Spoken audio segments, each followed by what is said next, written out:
जय हिंद साथियों, स्वागत है आपका हमारे YouTube चैनल जनरल स्टडीज 6 में। साथियों, आज हम लोग 19 नवंबर 2023 के डेली करंट अफेयर्स का एनालिसिस करेंगे। तो ज़्यादा देर ना करते हुए हम लोग जंप करते हैं अपने पहले क्वेश्चन की ओर। तो साथियों, पहला क्वेश्चन है आपके लिए, किस स्टेट में आपको मिलेगा इटालियन हाइड्रो पावर प्रोजेक्ट और अटोनली हाइड्रो पावर प्रोजेक्ट। ठीक है, in which state would you find Etalin hydro power project और अटोनली हाइड्रो पावर प्रोजेक्ट। ठीक है, तो आपको ये बताना है, ये जो दो हाइड्रो इलेक्ट्रिक पावर प्लांट्स के नाम दिए हुए हैं, तो आपको बताना है ये किस राज्य में स्थित है। तो आपके ऑप्शन है पहले सिक्किम, सेकेंड ऑप्शन है हिमाचल प्रदेश, थर्ड ऑप्शन है साथियों अरुणाचल प्रदेश और फोर्थ ऑप्शन है गोवा। तो साथियों, इसका सही आंसर है अरुणाचल प्रदेश। ठीक है, अभी क्या हुआ है, इन दोनों हाइड्रो पावर प्रोजेक्ट्स का सेंट्रल इलेक्ट्रिसिटी अथॉरिटी ने डिटेल प्रोजेक्ट रिपोर्ट जो है अप्रूव कर दी है। ठीक है, तो सेंट्रल इलेक्ट्रिसिटी अथॉरिटी ने, जो कि मिनिस्ट्री ऑफ पावर के अंदर आती है, उन्होंने अप्रूव कर ली है detail power project reports of these two projects. कौन कौन से? Italian hydro electric power project और अटुनली हाइड्रो इलेक्ट्रिक पावर प्रोजेक्ट। ठीक है, तो ध्यान दीजिएगा, ये दो हाइड्रो इलेक्ट्रिक पावर प्रोजेक्ट्स हैं और ये कहाँ पे स्थित है साथियों? ये अरुणाचल प्रदेश में स्थित है। क्यों लिया गया है, क्या कॉन्टेक्स्ट इनका? इनका कॉन्टेक्स्ट ये है कि अभी हाल ही में इनका जो है डिटेल प्रोजेक्ट रिपोर्ट जो है अप्रूव की गई है सेंट्रल इलेक्ट्रिसिटी अथॉरिटी द्वारा। ठीक है साथियों, आशा करते हैं चीज़ें समझ में आ गई होंगी। ये दोनों जो हाइड्रो इलेक्ट्रिक पावर प्लांट्स के नाम है, थोड़ा सा याद करने की कोशिश कीजिएगा। अब हम लोग बढ़ते हैं अपने नेक्स्ट करंट अफेयर की ओर साथियों। नेक्स्ट क्वेश्चन है साथियों, what is the theme for national press day. ठीक है, नेशनल प्रेस डे की थीम क्या है, आपको ये बताना है। आपके ऑप्शन है media and Amritkaal, second option है media in the era of artificial intelligence, third option है media for the democracy and last option is artificially intelligent media. इन चारों में से कौन सी थीम है नेशनल प्रेस डे की, आपको ये बताना है। तो साथियों, इसका सही आंसर है media in the era of artificial intelligence. ठीक है, देख लीजिए, यहाँ पे 16 नवंबर को सेलिब्रेट किया जाता है नेशनल प्रेस डे, और इस बार की थीम है 2023 की media in the era of artificial intelligence. ठीक है, media in the era of artificial intelligence. ठीक है, media in the era of artificial intelligence. आशा करते हैं चीज़ें समझ में आ गई हैं आपको। बढ़ते हैं नेक्स्ट करंट अफेयर की ओर। नेक्स्ट क्वेश्चन है साथियों, what is the theme of national newborn week. ठीक है, बहुत इंपॉर्टेंट है, आपको याद रखना है कि नेशनल न्यूबॉर्न वीक की थीम क्या है। ये 2021 से सेलिब्रेट किया जा रहा है और ये तीसरा एडिशन है इस साल का। ठीक है, तो आपको ये बताना है नेशनल न्यूबॉर्न वीक की थीम क्या है। पहला ऑप्शन है साथियों आपके लिए safety, quality, nurturing care, birth right of every newborn. Second option है welcome to the world newborn.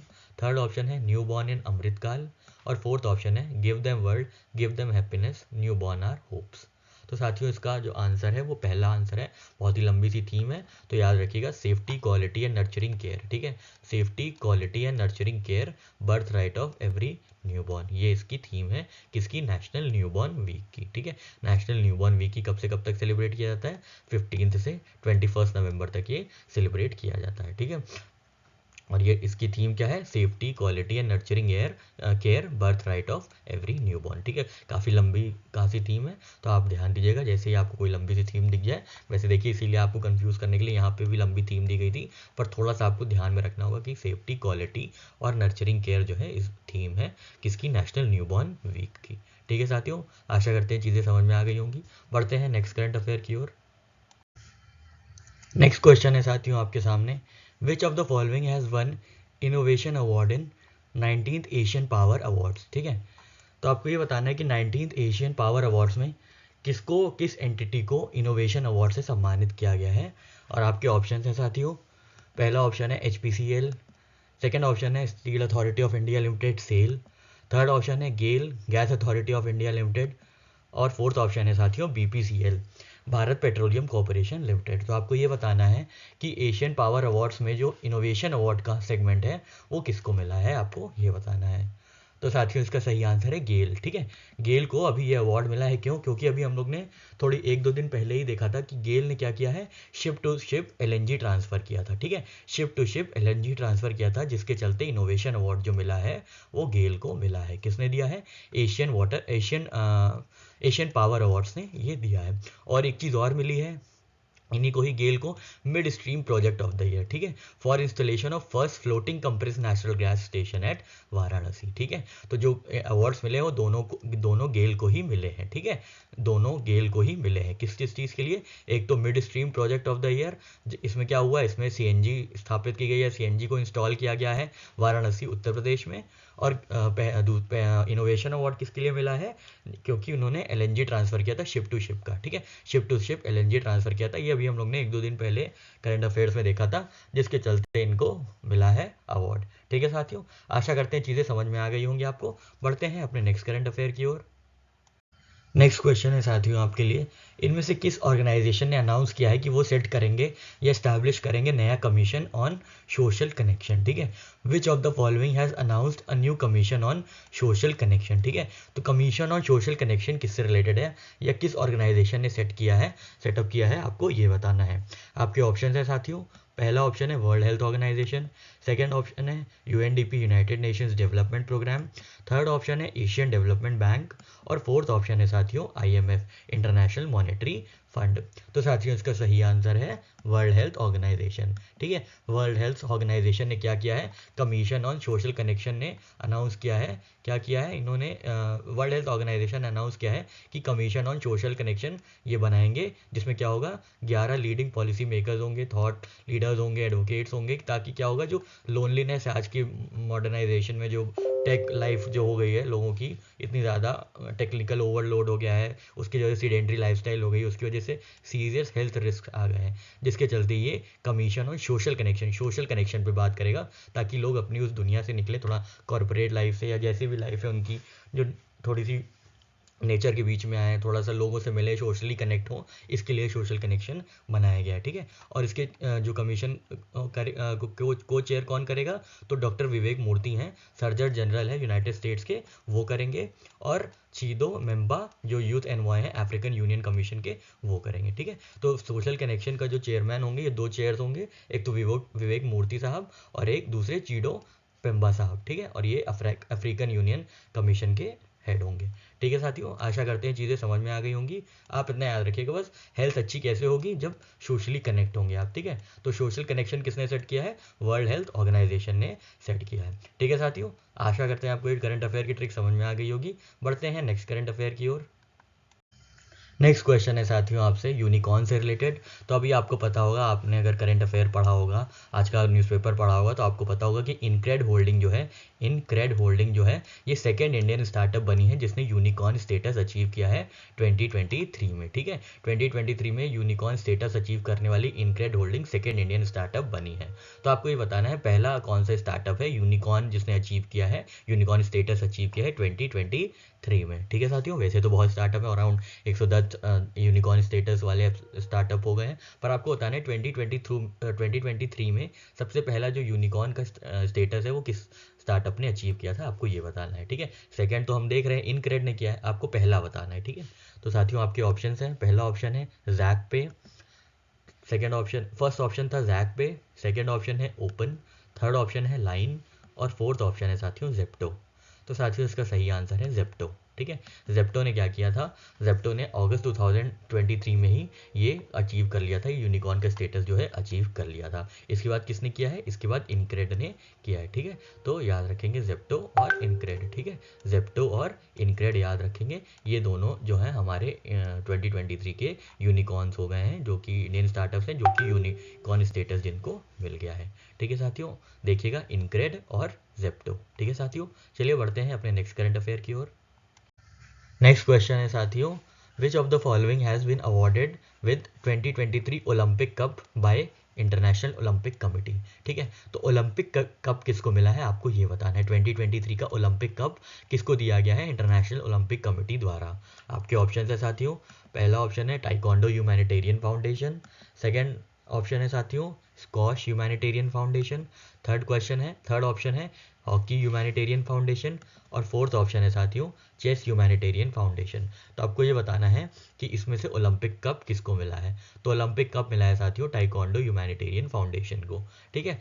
सीधा सा डायरेक्ट सा आंसर होगा इसका, अगर आपसे पूछा जाएगा ओलंपिक कप किसको मिला है, तो आप याद रखेंगे टाइकोंडो ह्यूमैनिटेरियन फाउंडेशन को क्या मिला है, ओलंपिक कप, ठीक है। ओलंपिक कप किसको मिला है, तो टाइकोंडो ह्यूमैनिटेरियन फाउंडेशन को मिला है ओलंपिक कप। ठीक है साथियों, चलिए बढ़ते हैं अपने नेक्स्ट करंट अफेयर की ओर। यहाँ पे ये इन्फॉर्मेशन है साथियों, तो उसके लिए क्वेश्चन बनाना कुछ उचित नहीं लगा हमको, तो हम आपको ऐसे बता दे रहे हैं कि आरबीआई ने क्या किया है, बजाज फाइनेंस लिमिटेड को बाहर कर दिया है किस चीज़ से, लोन डिसबर्समेंट से। ठीक है, सैंक्शनिंग और डिसबर्सिंग ऑफ लोन से अंडर 2 लेंडिंग प्रोजेक्ट्स। इनके 2 लेंडिंग प्रोजेक्ट्स हैं, एक तो ई कॉम और एक बजाज इंस्टा ईएमआई कार्ड। ठीक है, विद इमीडिएट इफेक्ट। ठीक है, तो ध्यान दीजिएगा इसमें कौन सा सेक्शन यूज हुआ है, तो 45L clause 1 clause B of RBI act 1934। ठीक है, तो ये सेक्शन यूज हुआ है, जिसके चलते क्या हुआ है, बजाज फाइनेंस का बाजा बच गया है और इनको मना कर दिया गया है कि ये डिसबर्स और सैंक्शंस लोन नहीं कर सकते अंडर 2 लेंडिंग प्रोजेक्ट्स। क्या क्या नाम है उनके, ई कॉम और बजाज इंस्टा ईएमआई। ठीक है, तो ये दोनों चीज़ के अंदर क्या, कौन नहीं अब डिसबर्स कर सकता है लोन, तो बजाज फाइनेंस का बाजा बच चुका है, अब ये डिसबर्स लोन नहीं कर सकते हैं। ठीक है साथियों, तो बाजा बच चुका है। एक छोटी सी ट्रिक है, अगर आपसे पूछा जाएगा कि आरबीआई ने किसके लिए किसको सैंक्शनिंग और डिसबर्सिंग लोन करने से मना कर दिया है या बाहर कर दिया है, तो आप याद रखेंगे किसका बाजा बजा है लोन से, तो लोन से बच गया है बजाज फाइनेंस का बाजा, बाजा से बजाज फाइनेंस लिमिटेड। और इनके 2 लेंडिंग प्रोडक्ट्स हैं जिनके ऊपर जो ये लोन से डिसबर्समेंट होते थे उनके ऊपर बाहर लग गई है। तो आपको याद रखना है कि वो कौन कौन से 2 लेंडिंग प्रोडक्ट्स हैं, तो ई कॉम है और बजाज इंस्टा है। ठीक है, और ये भी याद रखना है कि 2 ही लेंडिंग प्रोडक्ट्स हैं। आपसे ये भी पूछ सकते हैं कि बजाज फाइनेंस लिमिटेड को चलिए बाहर तो कर दिया गया है, पर उनके कितने प्रोडक्ट्स को बाहर किया गया है, 1 2 3 4 5 ऐसे करके ऑप्शन दे सकते हैं कंफ्यूज करने के लिए। तो आपको याद रखना है कि यहाँ पर 2 लेंडिंग प्रोजेक्ट्स ही सिर्फ बाहर हुए हैं आरबीआई से। ठीक है, कौन कौन से, ई कॉम और बजाज इंस्टा ईएमआई कार्ड। ठीक है, याद रखिएगा 2 लेंडिंग प्रोडक्ट्स जो है बाहर किए गए हैं। ठीक है साथियों, आशा करते हैं चीज़ें समझ में आ गई होंगी। बढ़ते हैं अपने नेक्स्ट करंट अफेयर की ओर। नेक्स्ट क्वेश्चन है साथियों आपके लिए, विच of the following would be target of PNB स्वर्णिम। तो पीएनबी स्वर्णिम का कौन टारगेट होगा, आपको ये बताना है। ठीक है, पहला ऑप्शन है साथियों हाउसिंग लोन्स, सेकेंड ऑप्शन है ऑटो लोन्स, थर्ड ऑप्शन है एग्रीकल्चरल लोन्स और फोर्थ ऑप्शन है साथियों एजुकेशनल लोन्स। ठीक है, तो इन चारों में पीएनबी स्वर्णिम जो है वो किसको केटर करेगा, आपको ये बताना है। तो साथियों इसका सही आंसर है एग्रीकल्चर लोन्स। ठीक है, एग्रीकल्चर। हाँ, तो हमने यहाँ देखा था कि पीएनबी स्वर्णिम जो है वो एग्रीकल्चर लोन्स के लिए निकाला गया है। ठीक है, 2 प्रोडक्ट्स आए नए पंजाब नेशनल बैंक के, एक तो PNB digital gold loan scheme. ठीक है, PNB digital gold loan scheme और जो रिटेल सेगमेंट के लिए है, और पीएनबी स्वर्णिम जो कि एग्रीकल्चर सेगमेंट के लिए है। ठीक है, तो ध्यान दीजिएगा स्वर्णिम किसके लिए है साथियों, स्वर्णिम एग्रीकल्चर सेगमेंट के लिए है। किसकी इनिशिएटिव है, तो ये पीएनबी की, पंजाब नेशनल बैंक की इनिशिएटिव है, ध्यान दीजिएगा। ठीक है, स्वर्णिम जो है किससे रिलेटेड है, तो स्वर्णिम एग्रीकल्चरल लोन्स और एग्रीकल्चर सेगमेंट से रिलेटेड है। और इससे पहले पीएनबी गोल्ड लोन्स किसके लिए है, तो वो रिटेल सेगमेंट के लिए, ये भी आपको ध्यान में रखना है। ठीक है साथियों, आशा करते हैं चीज़ें समझ में आ गई होंगी, डायरेक्ट सी चीज़ें, ज़्यादा कुछ टेक्निकल नहीं है या कुछ भी कंसेप्चुअल नहीं है कि जिसमें आपको डेप्थ में बताया जाए। बस आपको याद रखना है कि पीएनबी स्वर्णिम जो है वो एग्रीकल्चर सेगमेंट के लिए काम करेगा। ठीक है साथियों, बढ़ते हैं अपने नेक्स्ट करेंट अफेयर की ओर। ये एक इन्फॉर्मेशन है साथियों, देख लीजिए। तो सिडबी ने टेक्नोलॉजी डेवलपमेंट बोर्ड के साथ साइन किया है, किस लिए, to ease access of credit to MSMEs. ठीक है, तो सिडबी किसके लिए काम करता है, एमएसएमईज के लिए काम करता है। ठीक है, और टेक्नोलॉजी डेवलपमेंट बोर्ड क्या करता है, टेक्नोलॉजी डेवलप करके इम्पार्ट करता है। ठीक है, उसको कमर्शलाइज करता है छोटे छोटे जो एमएसएमईज हैं उनके साथ। ठीक है, तो याद रखना है आपको कि सिडबी ने किसके साथ पार्टनरशिप की है, एमओयू साइन किया है, तो टेक्नोलॉजी डेवलपमेंट बोर्ड के साथ साइन किया है। इससे क्या होगा, एमएसएमईज के पास जो टेक्नोलॉजीज होंगी वो अपग्रेड हो जाएंगी टेक्नोलॉजी डेवलपमेंट बोर्ड के माध्यम से। ठीक है साथियों, सिडबी ने किसके साथ साइन किया है, तो टेक्नोलॉजी डेवलपमेंट बोर्ड के साथ एमओयू साइन किया है। ठीक है साथियों, इजी सा था। बढ़ते हैं अपने नेक्स्ट करंट अफेयर की ओर। नेक्स्ट क्वेश्चन है साथियों आपके लिए, अवार्ड सेगमेंट से ही है। तो आपको ये बताना है, Kenneth A building memorial award for Ecological economics को दिया गया है। ठीक है, Kenneth E Boulding Memorial award for Ecological economics. ठीक है, तो साथियों आपके ऑप्शंस हैं, पहला ऑप्शन है शुभ चैटर्जी, सेकंड ऑप्शन है पंकज दोराई स्वामी, थर्ड ऑप्शन है बीना अग्रवाल और फोर्थ ऑप्शन है के श्रीनिवास। तो इन चारों में से किसको केनेथ ए बोल्डिंग मेमोरियल अवार्ड मिला है इकोलॉजिकल इकोनॉमिक्स के लिए। ठीक है, इकोलॉजिकल इकोनॉमिक्स के लिए किसको अवार्ड मिला है, केनेथ ए बोल्डिंग मेमोरियल अवार्ड। ठीक है, तो साथियों इसका सही आंसर है बीना अग्रवाल जी को। ठीक है, बीना अग्रवाल को ये अवार्ड से नवाजा गया है। किसने नवाजा है, International Society for Ecological Economics ने जो है ऑनर किया है Indian economist and Padma Shri awardee Bina Agarwal ji को किसके साथ? 2023 Kenneth E Boulding Memorial Award के साथ फॉर इकोलॉजिकल इकोनॉमिक्स। ठीक है, इकोलॉजिकल इकोनॉमिक्स के लिए किसको मिला है? बीना अग्रवाल को मिला है। ठीक है, याद रखिएगा, इकोलॉजी के बिना कुछ नहीं हो सकता है। ठीक है, एनवायरनमेंट के बिना कुछ नहीं हो सकता है। तो याद रखिए, इकोलॉजिकल का जो अवार्ड मिला है वो उसके बिना कुछ नहीं हो सकता है, तो बिना नाम में जिसमें होगा वही आपका आंसर होगा। तो याद रखिएगा, इकोलॉजिकल इकोनॉमिक्स के लिए अवार्ड मिला है बीना अग्रवाल जी को। ठीक है, इसका पूरा नाम है केनेथ ए बोल्डिंग मेमोरियल अवार्ड। ठीक है साथियों, आशा करते हैं आपको ये ट्रिक समझ में आ गई होगी। बढ़ते हैं नेक्स्ट करंट अफेयर की ओर। नेक्स्ट क्वेश्चन है साथियों आपके लिए, विच of the following bank has launched unified payment interface UPI light. ठीक है, यूपीआई लाइट किसने निकाला है आपको ये बताना है। आपके ऑप्शन है एसबीआई, सेकेंड ऑप्शन है फेडरल बैंक, थर्ड ऑप्शन है पीएनबी और फोर्थ ऑप्शन है येस बैंक। ठीक है, तो इन चारों में से किसने निकाला है यूपीआई लाइट? ठीक है, तो साथियों आपका सही आंसर है फेडरल बैंक ने। ठीक है, फेडरल बैंक ने लॉन्च किया है यूपीआई लाइट। ठीक है, simplified version of UPI system. आपको पता होगा यूपीआई लाइट क्या है, जिसमें क्या होगा, कम फंक्शनैलिटी होंगी, छोटे से छोटी छोटी चीज़ें भी ट्रांसफर, छोटी रकम भी ट्रांसफर हो सकती है, छोटे ट्रांजैक्शन भी किए जाते हैं। ठीक है, जिसको कहते हैं यूपीआई लाइट, और बिना यूपीआई पिन के भी ये यूज़ कर सकते हैं हम लोग। ठीक है, तो ये यूपीआई लाइट है। ठीक है, ये यूपीआई लाइट फंक्शनैलिटी कब निकाली गई थी? तो सितंबर 2022 में आरबीआई ने निकाली थी यूपीआई लाइट की फंक्शनैलिटी। ठीक है, इसको किसने निकाला है साथियों? तो फेडरल बैंक ने इसको लॉन्च किया है यूपीआई लाइट। ठीक है साथियों, बढ़ते हैं अपने नेक्स्ट करंट अफेयर की ओर। नेक्स्ट क्वेश्चन है साथियों, कितने नए स्टॉक्स जोड़े गए हैं एमसीआई ग्लोबल स्टैंडर्ड इंडेक्स में? आपको ये बताना है। ठीक है, how many new Indian stocks have been added to MSCI global standard index. ठीक है, आपके ऑप्शन है साथियों, पहला ऑप्शन है 7, सेकेंड ऑप्शन है 8, थर्ड ऑप्शन है 9 और फोर्थ ऑप्शन है साथियों 10। तो कितने स्टॉक्स जोड़े गए हैं, कितने नए इंडियन स्टॉक्स ऐड किए गए हैं एमएससीआई ग्लोबल स्टैंडर्ड इंडेक्स में? ठीक है, आपने ऑप्शन देख लिया 7, 8, 9, 10 और इसका सही आंसर है साथियों 9। ठीक है, 9 नए इंडेक्स को, 9 नए स्टॉक्स, इंडियन स्टॉक्स को global MSCI global standard index में इंक्लूड किया गया है। ठीक है, मॉर्गन स्टैनले कैपिटल इंटरनेशनल में नए इंडियन स्टॉक्स जो हैं वो 9 हैं। ठीक है, 9 new Indian stocks have been added to Morgan Stanley capital international index. ठीक है, ये कौन कौन से हैं? इंडसलैंड, सुजलॉन एनर्जी, 197 कम्युनिकेशन जिसको हम पेटीएम के नाम से जानते हैं, persistence systems, APL Apollo tubes, Polycab India, Macrotech developers, Tata Motors और टाटा कम्युनिकेशंस। ठीक है साथियों, तो यहाँ पे हम लोग ने देख लिया कि मॉर्गन स्टैनले कैपिटल इंडेक्स में, Morgan Stanley capital international index में जो है इंडिया के 9 नए स्टॉक्स जोड़े गए हैं, जिनका हम लोग ने पूरा ये देख लिया। तो याद रखिएगा, नंबर याद रखिएगा कितना है, तो 9 नए इंडियन स्टॉक्स ऐड किए गए हैं। ठीक है साथियों, चलिए बढ़ते हैं अपने नेक्स्ट करंट अफेयर की ओर।